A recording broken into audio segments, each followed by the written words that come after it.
Good morning, everyone. My name is Adam Balik, and I am in Team Autovision participating in Awiros Appathon. Okay, so our problem statement is object detection. Object detection on Indian roads. Okay, and this is the part of the team Smart City. Okay, so first of all, what is object detection on the roads? So in autonomous vehicles like automatic cars or drones or other autonomous vehicles, the main problem is to detect the objects on the road. It's like this car is detecting them, two persons, this car is detecting this signboards, etc. Okay, so like if I'm inside a car, my car should detect this car, this truck, this pole, this truck, and etc. etc. etc. Many things. So this is what about the object detection. Okay, so now why we need object detection for Indian roads? Because in India, the autonomous vehicles are not so trendy like the Western countries, and the main reason of that is like Indian roads are very unpredictable. So it's like the uh, lane detection is very hard, and the second thing is like wait, I'm just show you. This is the object detection journey of the US or is like UK. So you can see is like there are the car running in this lane and some car are parked in this lane. So this object detection is so smooth and so clean. Okay, for the Indian roads. So this is part of my model. Okay, here purple box are for the four wheelers, blue for two wheelers, and red for humans. So you can see that on Indian road we should detect the what I say, detect the people, the cars, the auto rickshaw for green. So this is the problem. It's like that Indian roads are very, very, very unpredictable.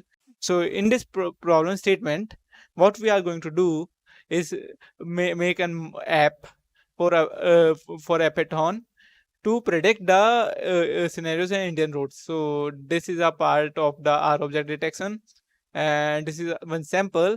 And when our model is completed, then we convert this is like cause this text is not quite readable and the accuracy is not perfect on the all frames. So we are working to increase the accuracy, and there will be different colors is like here like this, you know, humans are red, bikes are blue, cars are purple. So we will change the colors from this. We will detect the auto rickshaws, trucks, cars, humans, and some other vehicles on the road. Okay. So now the thing is, what is the workflow of our model? So our first thing is data collection. For data collecting, we use the Kaggle and derive the data. Two data sets. One is in the city data set is this, and one is for highway, like this. Okay. So after that, the toughest work was to annotate, because no one worked is like worked on the object detection in India, or is like if he worked and he does not upload the data online. So that's why there is no data annotated data for the Indian roads. So our main thing was to annotate the data of the Indian roads. Okay, so we have annotated some 8,000 data samples in the 8,500 data samples in the city, and 3,000 data samples from the highways. And now we will give this annotated data to our model. After the data annotation is completed, now now the turn is of data pre-processing.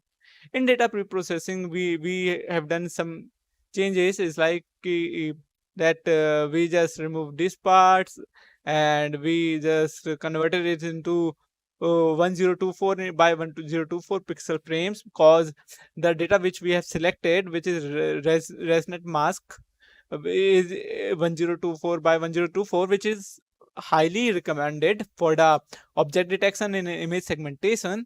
Require 1024 by 1024 image frames so that it can work more accurately. Okay, so we resize the image and then we convert it to 0 to 1. We normalize it because everyone knows that our deep learning model loves to work with a zero between 0 to 1. And we cropped, resized, and may have performed other data pre-processing techniques. Just right now, sorry, I can't recall all of them. After that, we select our model. We have selected the resonant model architecture, and after we trained our data, which we have annotated, and then we give it to the testing. In the testing and validation state, we just give the images which are not annotated, and our model will give us the annotated frames. Wait, like this. Okay, so after we got the frames which are annotated by our computer or our deep learning model, we just make the bounding box, and we then just right above the bounding box the what type of vehicle it is. Like in this image, we can see this is a car. Okay, so this was about making a bounding box. After we have done these all things and we got our model pretty accurate, we then convert our model to ONMX model. Before that, we will train it into OpenVINO, because as in the training session, they told us about Intel OpenVINO and how fast it make our model. Okay, so we after converting to OpenVINO, we change it to ONMX format, cause the SDK Awiros SDK use ONMX format models. After that, we use Awiros SDK because that's very simple. SDK is like is take only 6 to 7 lines to make our apps. This was about our model, and for our logic, it's like we want some images continuously from the camera of the car or bike or any autonomous vehicles.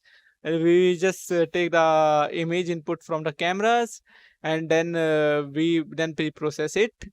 It's like crop the part which is not which is not we want, or is like unnecessary, and then it's like resize it and then give it to the model. And after that, our logic is to just what the result we have get from the model. According to that, we is like make the bounding box in the real time. So this was all about our projects, or the model of the Appathon. And I'm the only person in my team, because I just got to know about Awiros Appathon late, and I didn't have the time to make a team. So I'm lonely in this Appathon, but I am just looking forward to work with OpenVINO, and is like to go to the last stage. So that's all for the my project. Thank you.